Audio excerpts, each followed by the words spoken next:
ইমাম যদি ধূমপান করে ওর পিছনে কি নামাজ হবে কিনা? ইমাম যদি ধূমপাই হয়,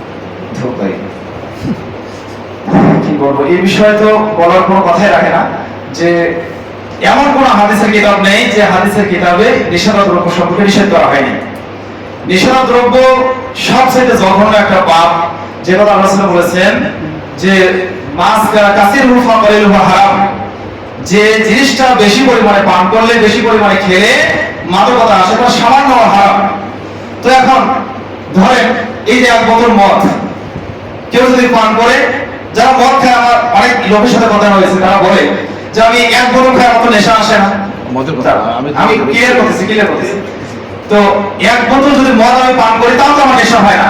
এমন ব্যক্তি আছে যদি কেউ একটু যদি এক কাপ খায় তার মদ নেশা আসে না, সে কি তার জন্য এটা হালাল হবে নাকি? না, তার জন্য এটা হালাল হবে না। আল্লাহ রাসূল বলেছেন মাছ কারা কাছেও ফাকালিল হারাম, যেটা বেশি করে যেটা নেশা আসে তার এক ফোঁটাও হারাম।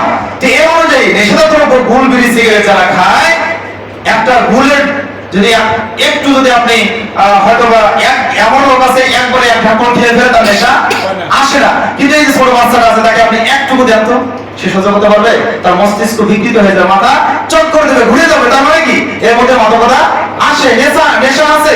এটা যার নেশা যেটাতে আছে তার অল্প হারাম। তো এখন এই নেশার দ্রব্য যারা পান করে তাদের কয়দিন সালাত কবুল হয় না?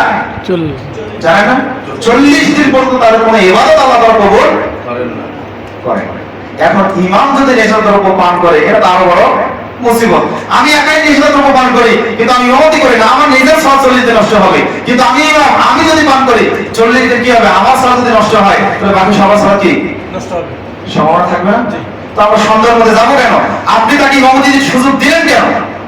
এক নম্বর অপরাধ আপনারা সুযোগ দিলেন কেন? যারা ভালো মানুষ আছেন তাকে বাদ দিয়ে তারাই চেষ্টা করবেন। যিনি নেশার দ্রব্য পান করে তার কাছ থেকে আমাকে বেঁচে থাকতে হবে। তাছাড়া হারাম কাজ করছেন, হারাম খাদ্য খাচ্ছেন, আর ইবাদত করার অন্যতম শর্ত হচ্ছে কি হালাল রুজি, কিন্তু খাচ্ছেন হারাম।